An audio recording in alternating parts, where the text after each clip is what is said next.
একটা 20 টাকার মাল বেচবে, এইটার জন্য কাস্টমাররা যতবার সার কইছে, হয়তো এটা বেচা হইলে মালটা সর্বোচ্চ হয়তো 25 পয়সা অথবা 1 টাকা লাভ হবে।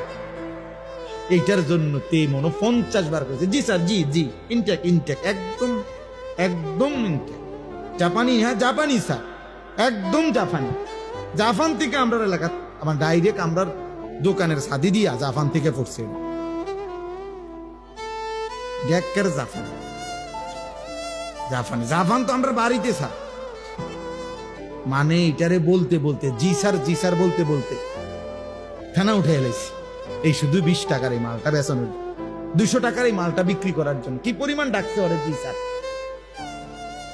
অথচ লাভ হয়েছে বিনিময়ে 1 টাকা 50 পয়সা। যে মহান রব্বুল আলামিন 24 ঘন্টা দিয়ে যাচ্ছে, এই নাফরমান 7 ঘন্টা 8 ঘন্টা 10 ঘন্টা জীবন থেকে চলে গেছে, একবারও আল্লাহর নাম তার জবান দিয়া উচ্চারণ করে নাই। আরে তোর মতো নিকৃষ্ট জালেম নাফরমান কুত্তাও তো হয় না বেটা, কুত্তাও তো এরকম হয় না। মানুষের বাচ্চা তুই কিসের বেটা? তুই কোন মারফুট বেটা? একটা কুত্তাও তো এত নিকৃষ্ট হয় না।